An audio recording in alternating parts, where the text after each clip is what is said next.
welcome back to my channel. I do look a little rough, but oh well. It's been the last few videos on my channel. I guess you guys should be used to it by now. Anyway, so Anastasia's here. She's 2 weeks old now. She weighed 6 pounds and 11 ounces. And I thought I would go ahead and tell everyone about my labor and delivery and everything that happened after that. So I did end up getting induced just because she was positioned in a way that it was just killing me. And like I said, I kept going into labor and it would stop, which plays into her birth story. So we went in at midnight on the 9th, and they started with Cervidil, and they checked me in the morning, and I had gone to a 2, and that was considered fairly okay progress. I was kind of hoping it would go ahead and just kickstart the labor altogether, but it didn't happen. And then the doctor came in earlier in the morning, I'd say about 7-ish, to break my water. She wasn't able to do it fully, but she did break it. And right after she broke my water, I was supposed to get the epidural and then start Pitocin. But we had tornadoes in the area, Oklahoma, you know? So with the tornadoes in the area, everyone had to be evacuated to the OR hallway in labor and delivery. So I was in full-on labor at that point. I was contracting, even though I didn't have the Pitocin, because she broke my water and everything, I was starting to have regular contractions again.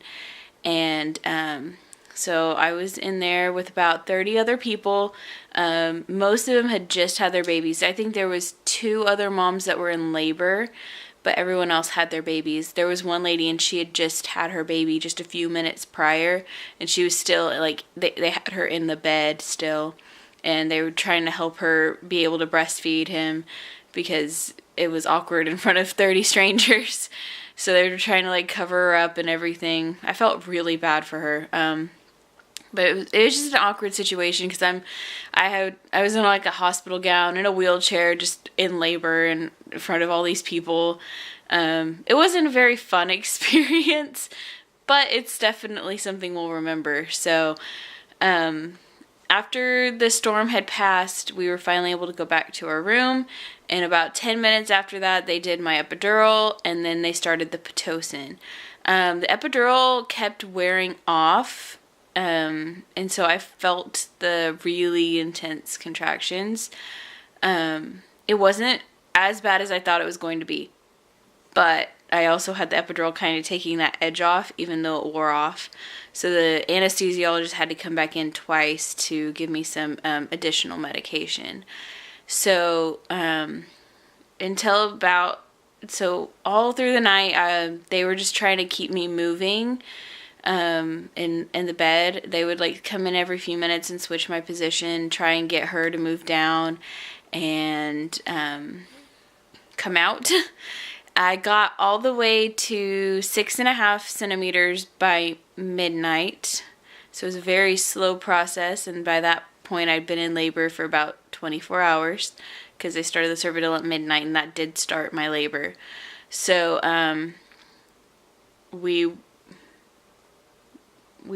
they were trying to get me to get past 6.5 centimeters, and it just wasn't happening. And the doctor came in around 3 in the morning, and she's like, "You're not progressing. In fact, you're actually going backwards." I was actually swelling, so because of how she was inside, I don't know. Like, she said the baby was just in such an awkward position. So we ended up going with a C-section, which I'm really glad we did because the cord was actually wrapped pretty tightly around her neck. So the doctor said it was a good call because her position was just so bad inside me. She would have never come out naturally. So I'm glad we did the C-section. So she came out at 3:41 exactly in the morning, screaming her little head off. She was screaming before she was even fully out, so that was a good thing. I had a pretty traumatic experience with the C-section though. apparently it's insanely rare, but I had hallucinations from some of the medications that they gave me, and I legitimately thought I was going to die. So, my husband was in there, he was reassuring me.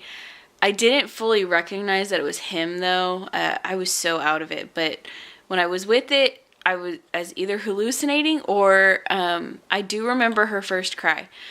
So, like, about from when they pulled her out on, I remember everything. Just a little groggy. And then they stitched me back together. She was in the nursery with her dad. Then I got to go to recovery and hold her for the first time, which was awesome. And we started breastfeeding immediately. She did awesome with that. And she's waking up. She's not very happy. Aw.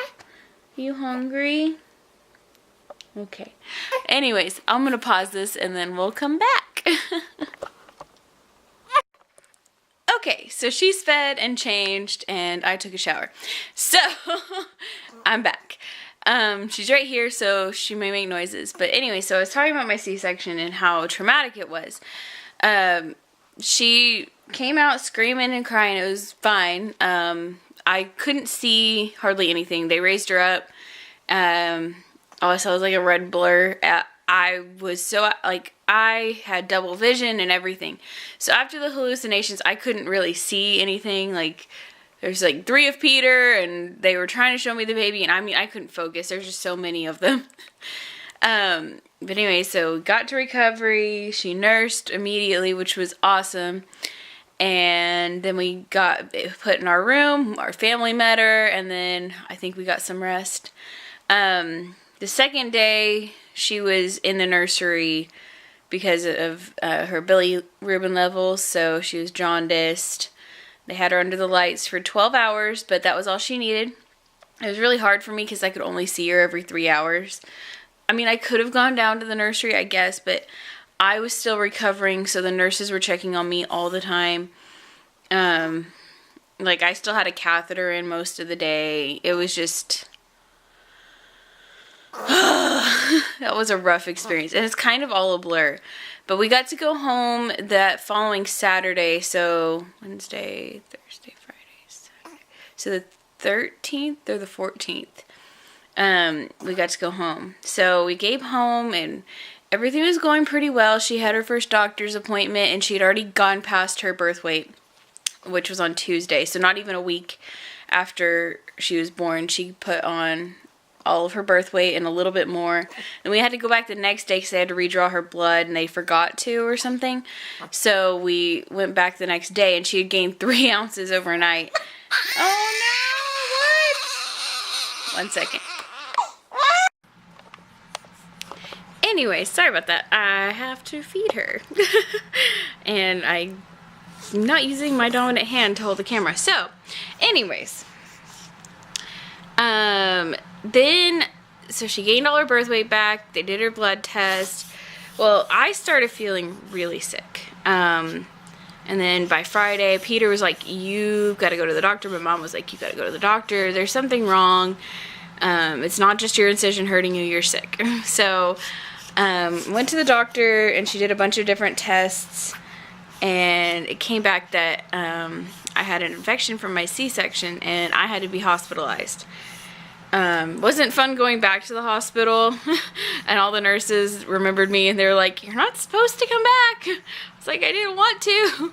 So that was rough. And then, like, I got really sick from all the antibiotics I was on. I'm still trying to bounce back. I've been out of the hospital for 3 days now. Hopefully I don't have to go back. I am feeling a lot better today. Trying to stay on all the meds that they gave me so I don't have to go back. Yeah, I'm just trying to stay healthy for her. And anyway, so that's pretty much it for my labor, delivery, and my so far postpartum story. Other than that, breastfeeding is going good, so that's a good thing. But other than that, I mean, we're just trying to make it. Trying to get better, trying to rest when I can. She's a pretty good sleeper. I'm not gonna complain. But anyways, I just wanted to give that little update, let you guys know that she's here. I'll put another picture at the end so you can see her because I was gonna show you a clip, but she's eating and I don't want that on the I don't want that on the internet. So thanks for watching, everyone, and I'll see you next time. Bye.